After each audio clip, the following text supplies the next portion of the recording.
To Konstantin Levin the country was the background of life, that is of pleasures, endeavors, labor. To Sergei Ivanovich the country meant on one hand rest from work, on the other a valuable antidote to the corrupt influences of town, which he took with satisfaction and a sense of its utility.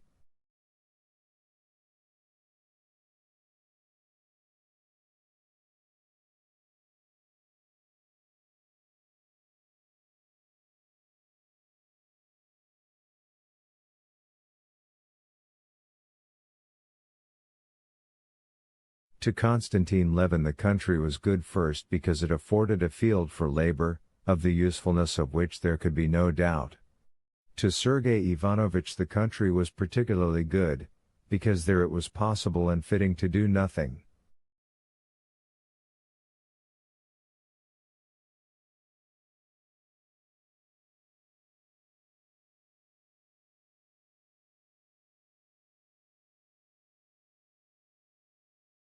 Moreover, Sergei Ivanovich's attitude to the peasants rather piqued Konstantin.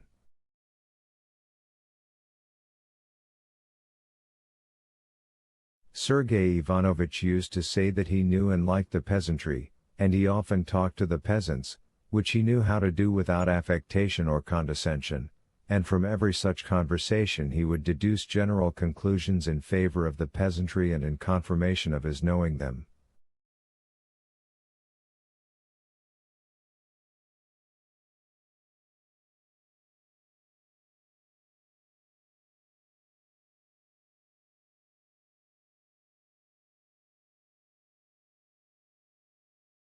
Konstantin Levin did not like such an attitude to the peasants. To Konstantin the peasant was simply the chief partner in their common labor, and in spite of all the respect and the love, almost like that of kinship, he had for the peasant sucked in probably, as he said himself, with the milk of his peasant nurse still as a fellow worker with him, while sometimes enthusiastic over the vigor, gentleness, and justice of these men, he was very often, when their common labors called for other qualities, exasperated with the peasant for his carelessness, lack of method, drunkenness, and lying.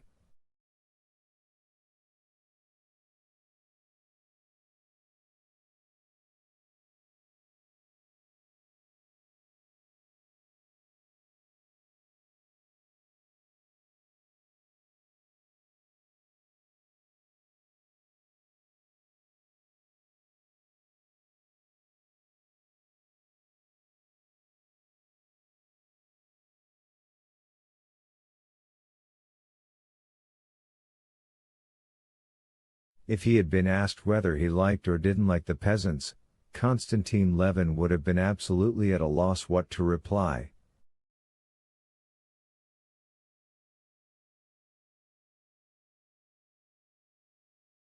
He liked and did not like the peasants, just as he liked and did not like men in general.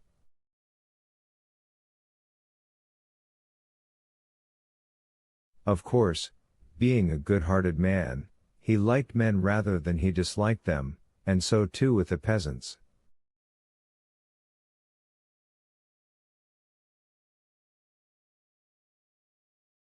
But like or dislike the people as something apart he could not only because he lived with the people, and all his interests were bound up with theirs, but also because he regarded himself as a part of the people, did not see any special qualities or failings distinguishing himself and the people, and could not contrast himself with them.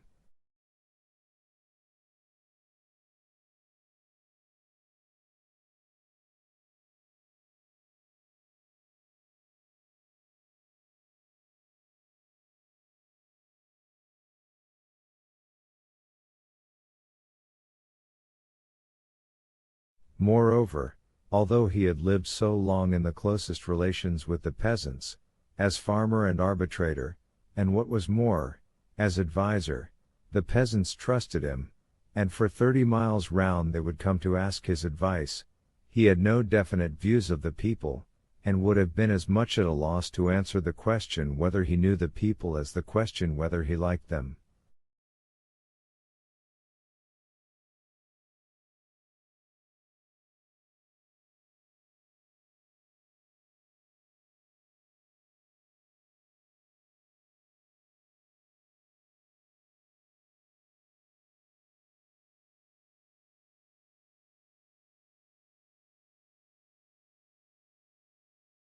For him to say he knew the peasantry would have been the same as to say he knew men. He was continually watching and getting to know people of all sorts, and among them peasants, whom he regarded as good and interesting people, and he was continually observing new points in them, altering his former views of them and forming new ones.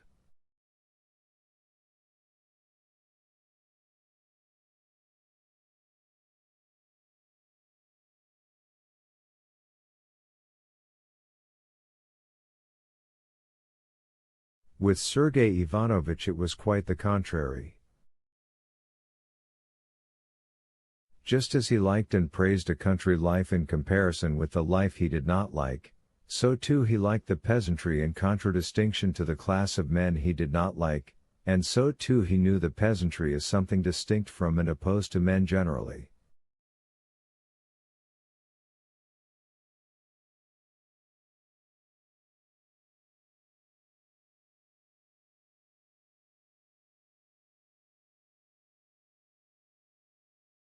In his methodical brain there were distinctly formulated certain aspects of peasant life, deduced partly from that life itself, but chiefly from contrast with other modes of life.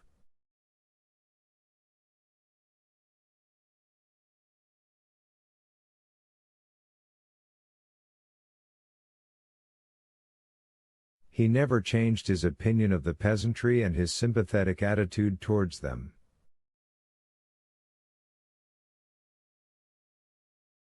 In the discussions that arose between the brothers on their views of the peasantry, Sergei Ivanovich always got the better of his brother, precisely because Sergei Ivanovich had definite ideas about the peasant, his character, his qualities, and his tastes.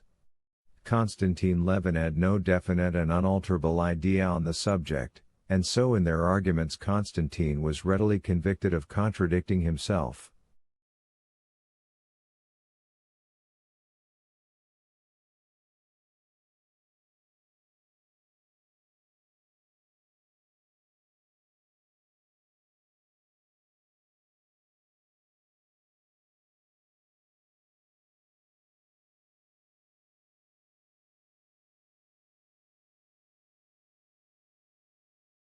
In Sergei Ivanovich's eyes his younger brother was a capital fellow, with his heart in the right place, as he expressed it in French, but with a mind which, though fairly quick, was too much influenced by the impressions of the moment, and consequently filled with contradictions.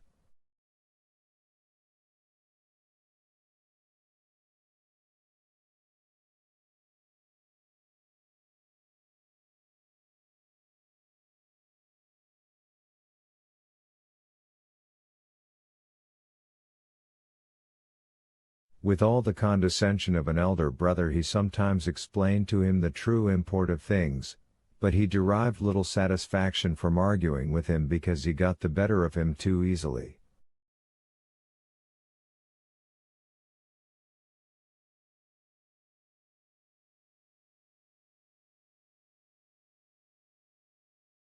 Konstantin Levin regarded his brother as a man of immense intellect and culture, as generous in the highest sense of the word, and possessed of a special faculty for working for the public good.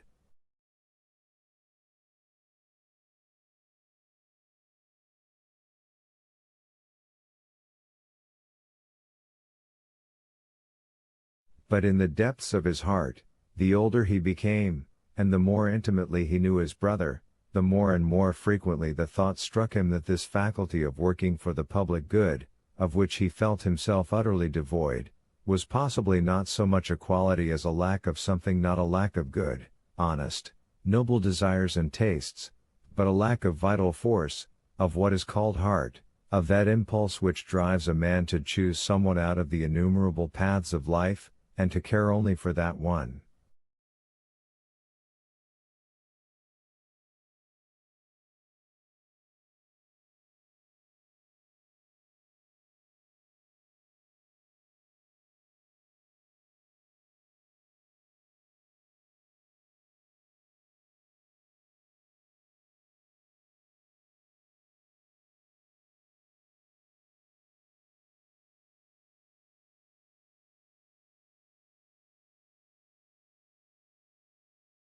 The better he knew his brother, the more he noticed that Sergei Ivanovich, and many other people who worked for the public welfare, were not led by an impulse of the heart to care for the public good, but reasoned from intellectual considerations that it was a right thing to take interest in public affairs, and consequently took interest in them.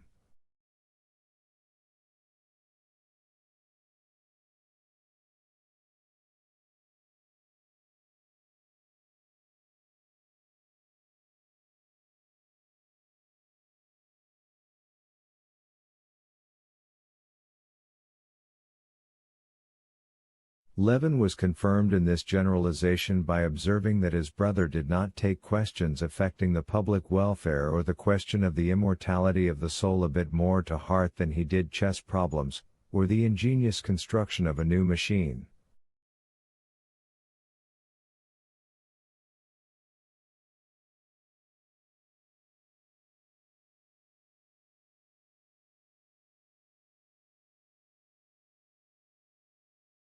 Besides this, Konstantin Levin was not at his ease with his brother, because in summer in the country Levin was continually busy with work on the land, and the long summer day was not long enough for him to get through all he had to do, while Sergei Ivanovich was taking a holiday.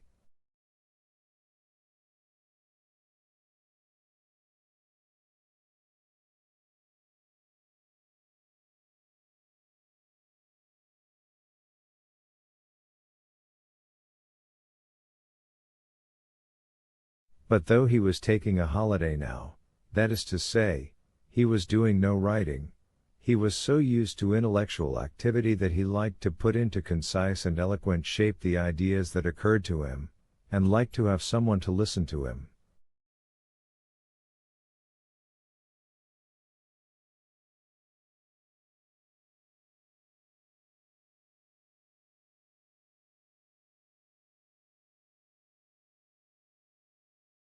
His most usual and natural listener was his brother. And so, in spite of the friendliness and directness of their relations, Konstantin felt an awkwardness in leaving him alone.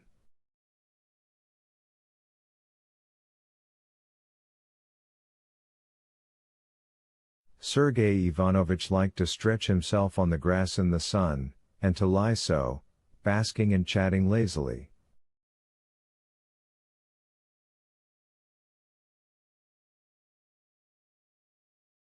"You wouldn't believe," he would say to his brother, "what a pleasure this rural laziness is to me.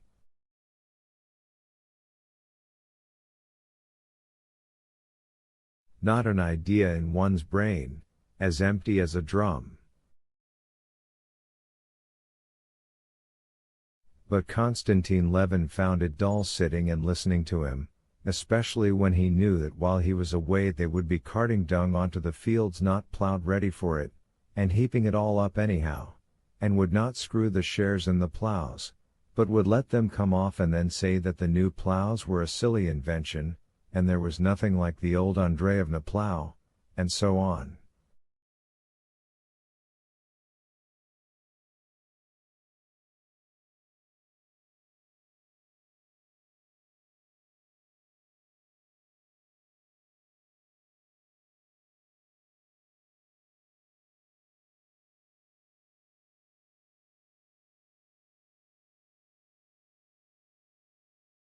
"Come, you've done enough trudging about in the heat," Sergei Ivanovich would say to him.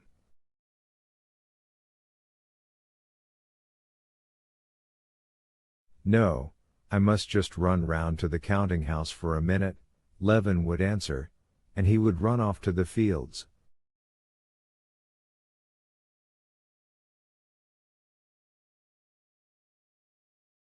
Chapter 2.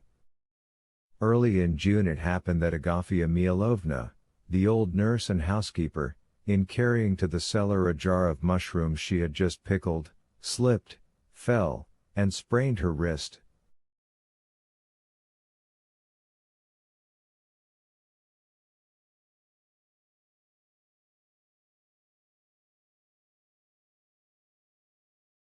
The district doctor, a talkative young medical student, who had just finished his studies, came to see her.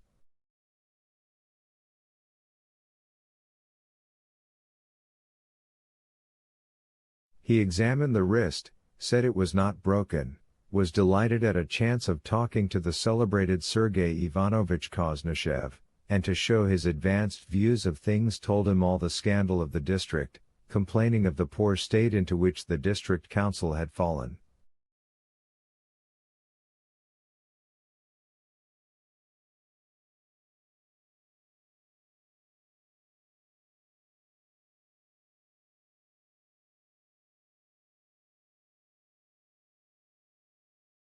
Sergei Ivanovich listened attentively, asked him questions, and, roused by a new listener, he talked fluently, uttered a few keen and weighty observations, respectfully appreciated by the young doctor, and was soon in that eager frame of mind his brother knew so well, which always, with him, followed a brilliant and eager conversation.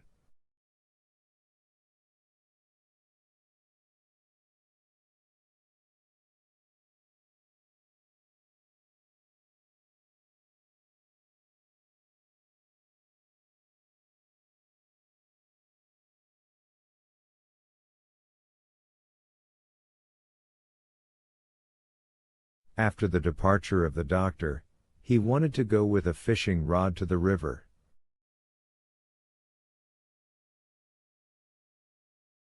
Sergei Ivanovich was fond of angling, and was, it seemed, proud of being able to care for such a stupid occupation.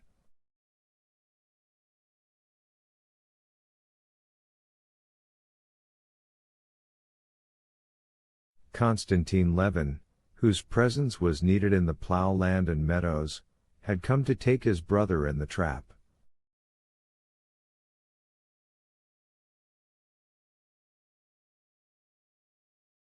It was that time of the year, the turning point of summer, when the crops of the present year are a certainty, when one begins to think of the sowing for next year, and the mowing is at hand, when the rye is all in ear, though its ears are still light, not yet full, and it waves in gray-green billows in the wind, when the green oats, with tufts of yellow grass scattered here and there among it, droop irregularly over the late-sown fields, when the early buckwheat is already out and hiding the ground, when the fallow lands, trodden hard as stone by the cattle, are half plowed over, with paths left untouched by the plow, when from the dry dung heaps carted onto the fields there comes at sunset a smell of manure mixed with meadowsweet, and on the low-lying lands the riverside meadows are a thick sea of grass waiting for the mowing, with blackened heaps of the stalks of sorrel among it.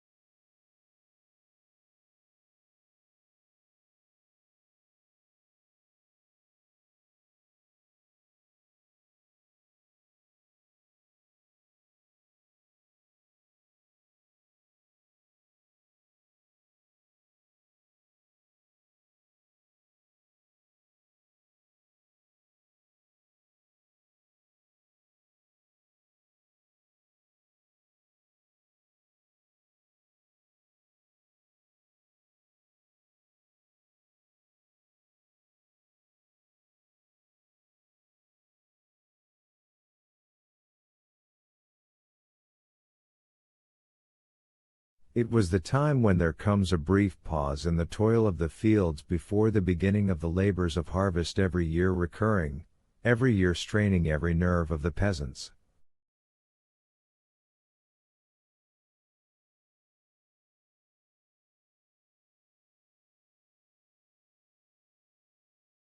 The crop was a splendid one, and bright, hot summer days had set in with short, dewy nights.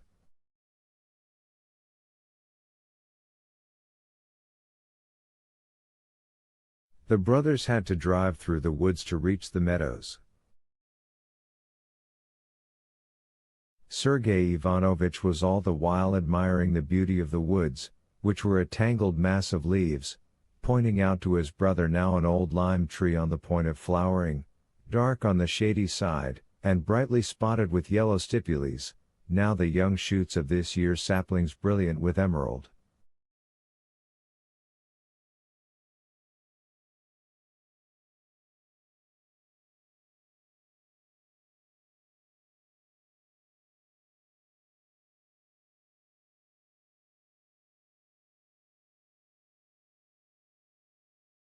Konstantin Levin did not like talking and hearing about the beauty of nature. Words for him took away the beauty of what he saw. He assented to what his brother said, but he could not help beginning to think of other things.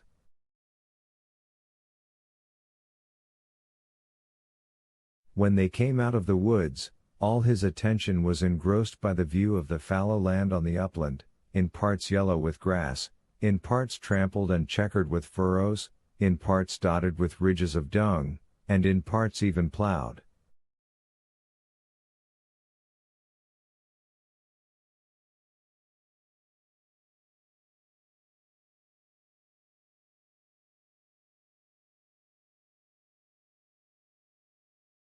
A string of carts was moving across it.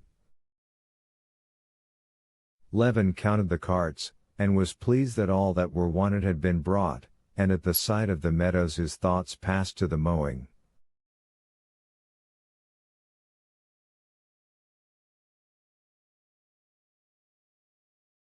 He always felt something special moving him to the quick at the haymaking. On reaching the meadow, Levin stopped the horse. The morning dew was still lying on the thick undergrowth of the grass, and that he might not get his feet wet, Sergei Ivanovich asked his brother to drive him in the trap up to the willow tree from which the carp was caught.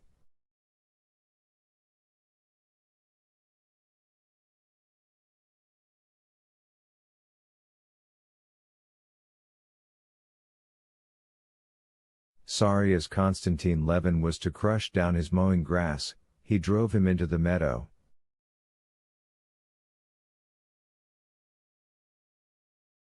The high grass softly turned about the wheels and the horse's legs, leaving its seeds clinging to the wet axles and spokes of the wheels.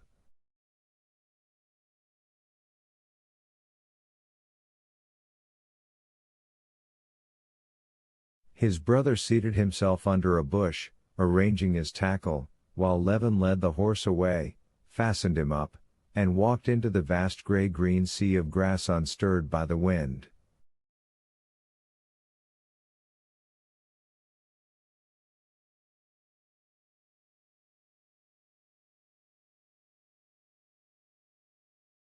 The silky grass with its ripe seeds came almost to his waist in the dampest spots.